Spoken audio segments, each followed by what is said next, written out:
आज बड़ा खूबसूरत कलाम है। नए ऐदनामा में यहूदा का आम खत, खुदा के कलाम में से नए ऐदनामा में यहूदा का आम खत, ये मकाशफा से पहले है। उसमें से हम देखेंगे खुदा के कलाम में से यहूदा का आम खत, उसकी 11वीं आयत हम देखेंगे। उन पर अफसोस जो काहिन की राह पर चले और मजदूरी के लिए बड़ी हिरत से बिलाम किसी गुमराही इख्तियार की और कोरा की तरह मुखालफत करके हलाक हुए। खुदावंद इस कलाम के वसीला से आप सबको बरकत दे सकते हैं। आमीन। ऊंची कहिएगा आमीन। खुदा के कलाम के लिए जोरदार तालियां बजाइएगा। आज का जो मेरा कलाम है, जो बाइबल में लिखा है कि हर तरह की नाफरमानी जो है वो गुनाह के बराबर है।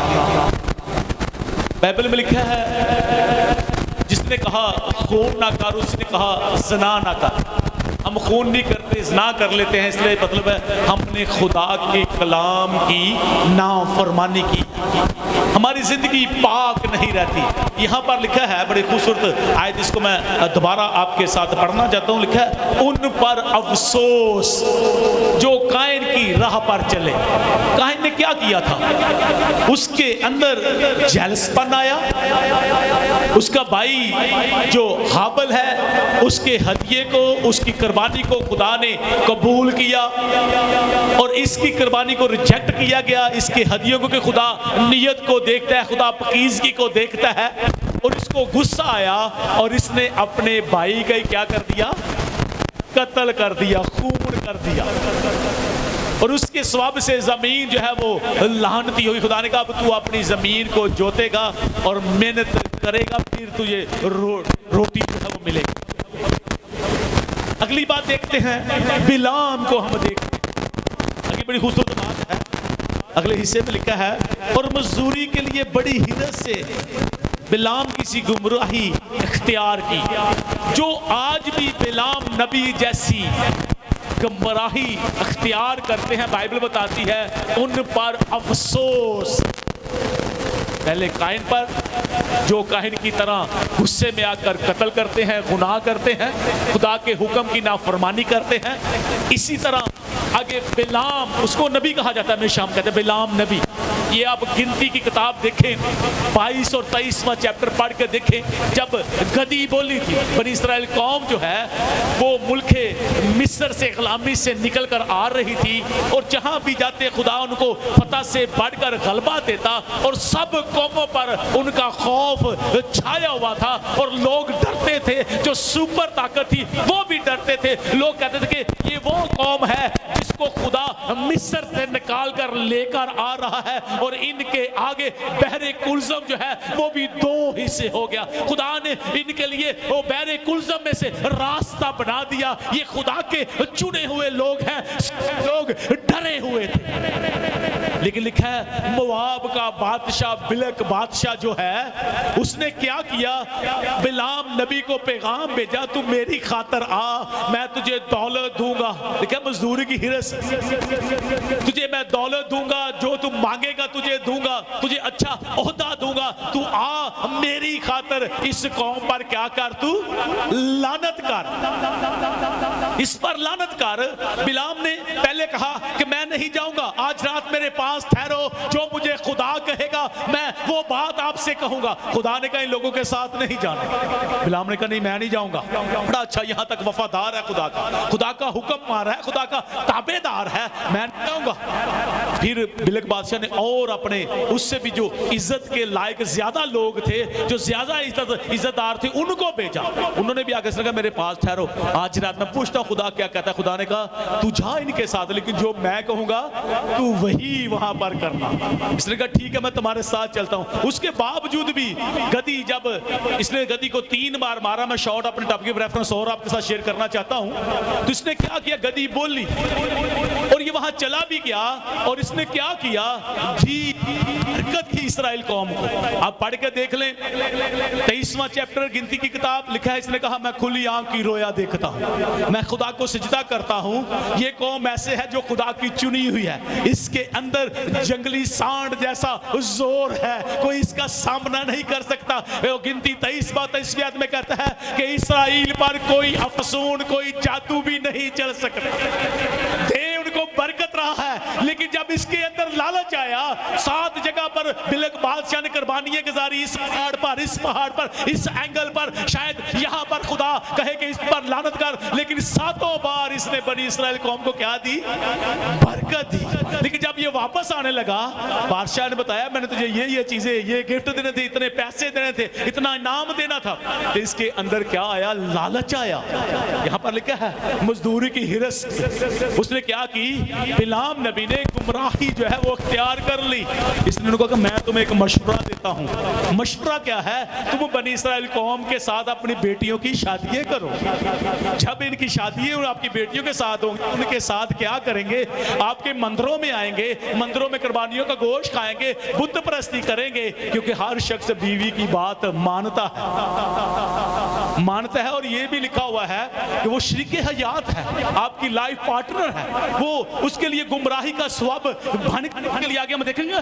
सुलेमान बादशाह से ये हुआ था, मैं रेफरेंस जरूर आपके साथ शेयर करूंगा। और उन्होंने क्या किया, उसने कहा जब ये शादी करेंगे ये नापाक हो जाएंगे और इनके साथ जो खुदा का रूह है, खुदा का मसा जो है, खुदा की हुजूरी है, इनसे जुदा हो जाएगी, फिर तुम इनके साथ जो मर्जी कर ले। बिलाम नबी, आज भी हम उसको बिलाम नबी कहते हैं, और आप पढ़ के देख लें यशुआ ने इसको कत्ल कर दिया था।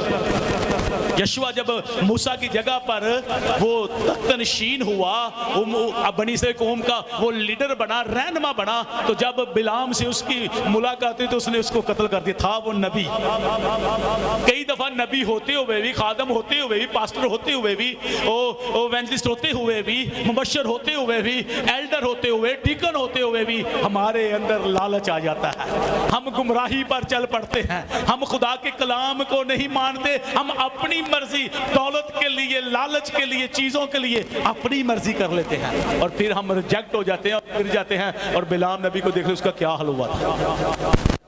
आगे हम देखते हैं बनी कोरा को, ये भी आप गिनती 16 पढ़ के देखें। बनी कोरा एक कबीला था, एक खानदान था, और इन्होंने क्या किया कि ये मूसा और हारून के खिलाफ बोले। लेकिन खुदा ने तेरे साथ कुछ ज्यादा बातें नहीं की, गिनती 16 पढ़ के देख लें पूरा चैप्टर आप। उसने कहा तुम्हारे साथ खुदा ने ज्यादा बातें नहीं की, खुदा हमारे साथ भी कलाम करता, क्योंकि ये भी खैमा इज्तिमा में खिदमत का काम करते थे, लावी खानदान में से था। तो खुदा ने हमारे साथ भी, मूसा ने कहा तुम सुबह क्या करो, अपने बहूर दान तुम भी ले लेना और मैं भी आ जाऊंगा। खुदा के हुजूर कुर्बानी गुजारेंगे बहूर, जिसे खुदा चुनेगा वही खुदा का बंदा होगा, वही खुदा का चुना हुआ होगा। वो लिखा है वो 250 लोग थे, 17 पढ़ के देख ले 16 बात की, 250 लोग थे, और उन्होंने मूसा की मुखालफत की और वो कुर्बानी के लिए बहूर दान लेकर आए।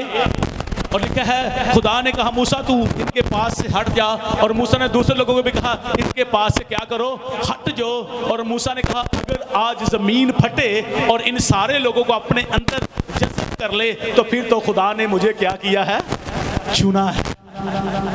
मुझे क्या किया है, चुना है। और लिखा है बनी कोरा अभी बहूर दान में आग लेकर ही फिर नहीं रहे थे, और लिखा है जमीन बीच में से फट गई और उन 250 लोगों को जमीन ने क्या किया, अपने अंदर ले लिया, और वबा फैली। और मूसा ने हारून को आवाज दी कि तू इनकी जो आग है बहूर दान की क्या कर, ये खुदा के लिए मुकद्दस है, इसको इकट्ठा कर। और उन्होंने खुदा के लोगों को उस वबा से भी बचाया। आज भी जो लोग खादमों की मुखालफत करते हैं, बनी कोरा ने यही किया था। खुदा के चुने हुए लोगों की क्या कर रहे हैं, मुखालफत कर रहे हैं। फिर हम कहते हैं मेरी दुआ कबूल नहीं होती, मेरी ड्यूटी जॉब छूट गई है, हमारी रुपए पैसे में बरकत नहीं है, हमारे हालात नहीं बदलते। क्या रीजन है? हम खुदा के कलाम की मुखालफत करते हैं, बनी कोरा की तरह खादमों की मुखालफत करते हैं। और कलाम में लिखा जो मेरे लोगों को छूता है, जिक्रिया की किताब पढ़ के देख ले, वो मेरी आंख की पुतली को छूता है। खुदा कहता है मेरे खादिम हर दो चंद इज्जत के लायक हैं जो खुदा का काम करते हैं। और हम जब खादमों की मुखालफत शुरू करते हैं, खुदा लोगों की मुखालफत शुरू करते हैं, तो फिर हम बनी कोरा जैसे रोल को अदा करते हैं। फिर हमारे अंदर ब्लेसिंग नहीं रहती, हम खुदा के कलाम की नाफरमानी करते हैं। एक और रेफरेंस देखते हैं, अब बागे अदन में हम देखते हैं, पैदाइश की किताब देखें, उसका 3रा चैप्टर और पहली आप 6-7 आयतें पढ़ लें। लिखा है सांप जो है वो कुल दश्ती जानवरों में, जमीन पर जितने भी जानवर सब में से ज्यादा चालाक था, पहली आयत में लिखा है। और वो माँ हवा के पास आया और आकर उससे कहता है क्या खुदावंद ने वाकई ही तुमसे कहा है कि तुम बाग के किसी दरख्त का फल ना खाना? उसने कहा हम तो बाग के सारे दरख्तों का फल खाते हैं, सिर्फ एक का नहीं खाते जो बाग के बीच में है। और शैतान जो है वो बड़ा चालाक है, उसने कहा आप उस फल को क्यों नहीं खाते?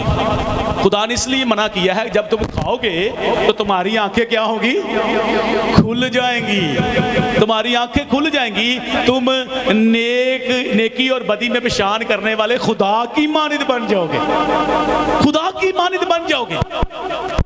माँ हवा ने देखा वो फल, देखा कि वो देखने में खुशनुमा था, उसने कहा देखने में भी खुशनुमा है और अकल बख्शने के लिए भी ये खूब है।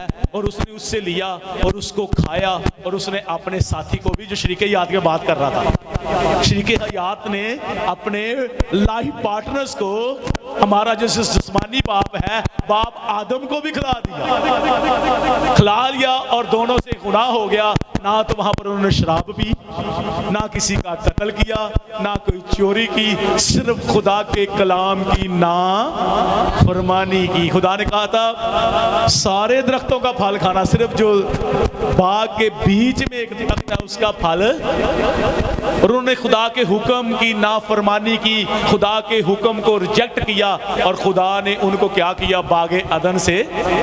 और लिखा है उसी वक्त जब फल खाया तो उनको पता चला कि हम क्या हो गए हैं, नंगे। गुनाह सबसे पहले इंसान को नंगा कर देता है। जब खुदा की नाफरमानी करते हैं, हमारी जो इज्जत होती है, हमारा जो लोगों के ऊपर एक इज्जत बनी होती है कि इनके पास बड़ा पैसा है, वो सारी ब्लेसिंग खत्म। फिर हमारा हाथ ऐसे हो जाता है लोगों से मांगने वाले। ओ भाई बेसादे का गीत भी है ना, राही जिन्हें दी है यस्सु दा नाम है, हर वेले हाथ मेरा लोका के रहते, फिर हम मांगने वाले बन जाते हैं। और बाइबल ये बताती है यस्सु का पुजारी कभी बेकारी नहीं हो सकता। यीशु के पुजारी बन जाए, उसकी प्रस्तश करने वाले बन जाए, फिर हमारी इज्जत। फिर ऐसी कहने पैसे सूद ते फड़ लीए, ऐ कम ना करिए, साडा नक नहीं रहता, इसका मतलब है नंगे हो रहे हैं, इज्जत का जनाजा निकल रहा है।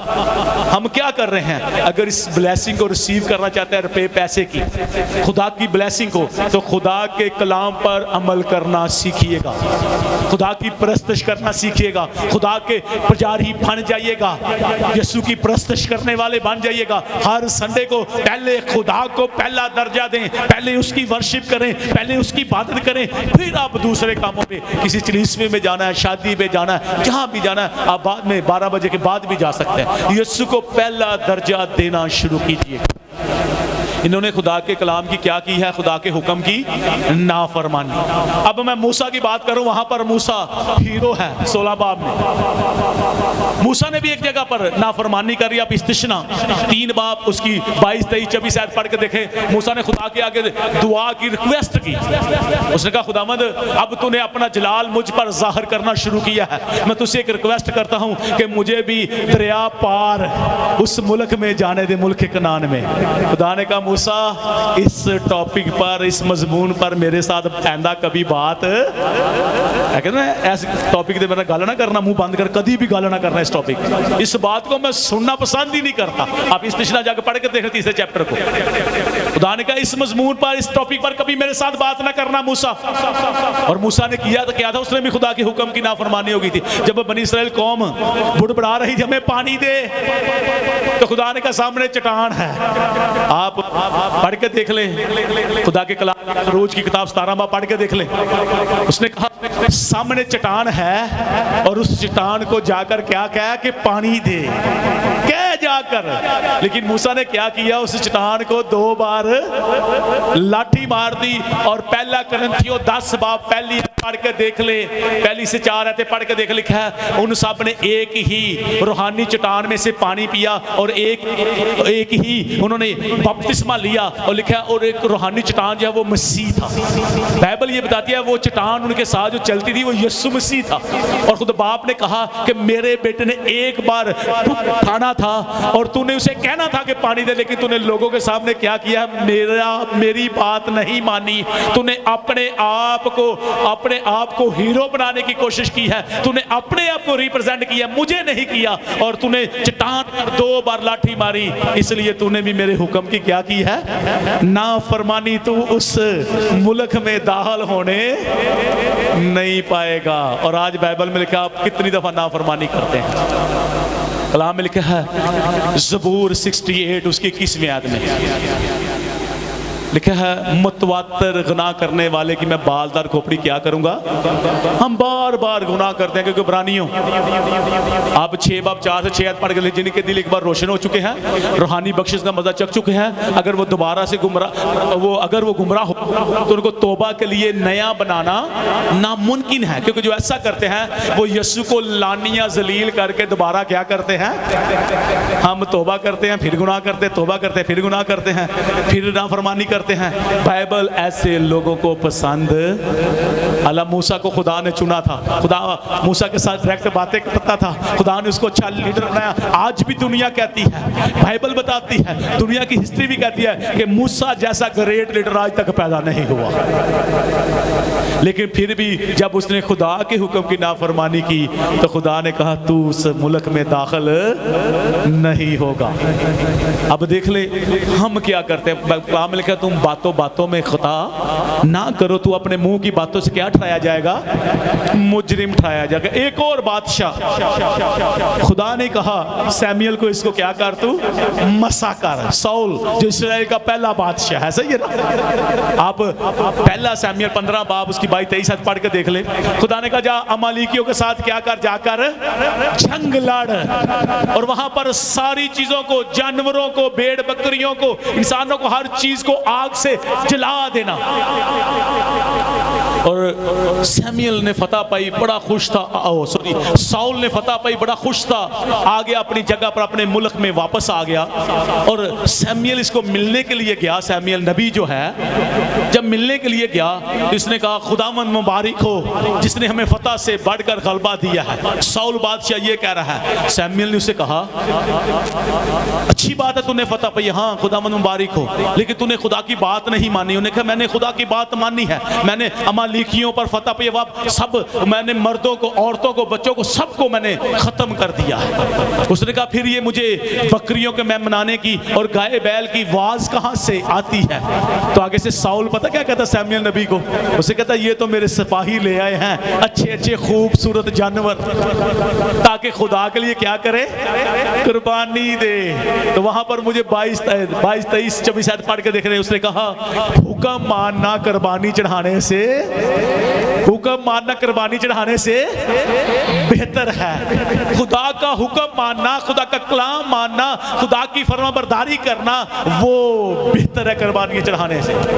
हम भी आज देखते हैं कई लोग ऐहो ही तो गोश्त खाने वाला, कई दफा खुदा कहता है ये नहीं खाना, नहीं खाना। हम कहते हैं नहीं, कई लोग कहते हैं यही तो हमने खाना, कोई कहते हैं शराब तो हमने पीनी ही पीनी है। यीशु ने पहला मोज़ है जो वो मैं का कर दिया था। भाई डीपली पढ़े थे कलाम को, स्टडी करो, समझे थी। वही यीशु कह रहा है नशेबाज खुदा की बादशाही में दाखिल नहीं होंगे। मैं में, शराब में, शीरे में, इन 3 चीजों में फर्क है। तो मैं आपको बताना ही चाहता हूं, हम नाफरमानी करते हैं फिर हम कहते हैं हमारे पास बरकत नहीं है। कैसे? यूना नबी को देख लें, उसको भी खुदा ने कहा, यूना पहला बाब पढ़ के देख लें, पहली ऐसी खुदा ने कहा जा नैनवा में जा, नैनवा के लोगों की बदी बड़ी फैल गई है, उनकी आवाज़ मेरे कानों तक पहुंची है। ओ मैं उनको 40 दिन के बाद क्या करूंगा, बर्बाद कर दूंगा, तबाह कर दूंगा। यूना ने भी यहाँ पर थोड़ी सी मिसिंग, थोड़ी सी बल्कि फुल मिसिंग की। लिखा है इसने बजाय नैनवा जाने की बजाय, पहला चैप्टर पढ़ के तीसरी चौथी आयत में, खासकर 5वीं आयत में, इसने किराया देकर, पैसे देकर अपने लिए तसीस को जो जहाज जा रहा था उसकी टिकट खरीद ली और बेसमेंट में नीचे, जैसे आज हम यहाँ बेसमेंट में बैठे हुए हैं, नीचे जाकर सो गए। जिनको कहते हैं ना घोड़े बेच के सोया ना, इजी होकर सो गया। और खुदा ने क्या किया, उस समुद्र में क्या हो गया, तूफान आ गया। लिखा है जहाज डूबना शुरू हो गया और यहाँ तक जो उसके कैप्टन थे उन्होंने क्या किया, जहाज से सामान भी फेंकना शुरू कर दिया ताकि ये हल्का हो जाए, कहीं डूब ना जाए। उसके ऊपर वेट कम करना शुरू कर दिया और सारे अपने अपने खुदाओं के, देवताओं के आगे, महमूदों के आगे दुआ कर रहे हैं। और किसी ने नीचे जाकर उसको बड़ा इजी होकर, मैं कहता हूँ बड़ा इजी होकर वो सोया हुआ था, किसी ने उसको उठाया और उन्होंने वहां पर लफ्ज इस्तेमाल किया, ऐ ना खुदा तू कौन है और कहां से आया है, तू भी उठकर क्या कर, अपने खुदा के आगे दुआ कर ताकि हम इस मुसीबत से बच जाए। और जब उठा ऊपर आया तो उसने खुद ही कहा, उसने कहा यहूदी कौम से हूं और मैं जिंदा खुदा की यहोवा की परस्तिश करता हूं, मैं उसके हजूर से भागा हूं, मैंने उसकी नाफरमानी की है, तुम क्या करो, मुझे समुद्र में फेंक दो। और उन्होंने कुरा डाला और मिसाल की किताब में लिखा हुआ है, कुरा जो है वो जोरावरों में, बड़े बड़े लोगों में भी क्या फैसला कर देता है। जिन्होंने कहते हैं पर्चियां पाना, पर्चियां की कमेटियां पाते हो ना, उन्हें भैन लड़नगे, मैनू पहली दे, दूजी दे, तीजी दे, पर्ची चुप करके आ जाएंगे, साड़ी पर्ची नहीं निकली, पास्टर साहब अगली बार दुआ करना साड़ी पर्ची निकल आए, होता है ना ऐसा। तो उसने कुरा जो है वो बड़े बड़ों में फैसला कर देता है। मिसाल की किताब बताती है कुरा भी उसके नाम का निकला और कहता है मुझे क्या करो, कहां फेंक दो, समुद्र में फेंक दो, क्योंकि मैंने खुदा की क्या की है। यूना इन चीजों को जानता था कि मूसा के साथ क्या हुआ था, साउल के साथ क्या हुआ था, वो जानता था बनी कोरा के साथ क्या हुआ था। उसने कहा मैंने खुदा की नाफरमानी की, अब मैं बच नहीं सकता, मौत मेरे सामने है, अब मैं बच नहीं सकता, क्योंकि मैंने खुदा के कलाम की और वो क्या किया, नाफरमानी किया है और मैंने खुदा के कलाम को रिजेक्ट किया है। और सैमुअल ये साउल को कहा था कि तूने खुदा के कलाम को रिजेक्ट किया, खुदा ने तुझे रिजेक्ट कर दिया है, तू आगे को बादशाह ना रहेगा। यूना इन चीजों को जानता था, उसने कहा मैंने नाफरमानी की, क्या करो, उठाकर कहां फेंक दो, समुद्र में। और खुदा ने आगे एक मछली को हुक्म दिया हुआ था, ये आप सबको पता है, मछली ने उसको लिया और नैनवा में पहुंचा दिया। फिर दाऊद भी कहता है ज़बूर 139 में, खुदाया तेरी रूह तो नस के पला, ये समुद्रों पार जावांगे उथे भी तू, जिस समुद्र में छाल मारा यूना ने मारी थी ना, वहां भी वो, हर जगह पर मेरा यीशु है, हम उसे भाग नहीं सकते।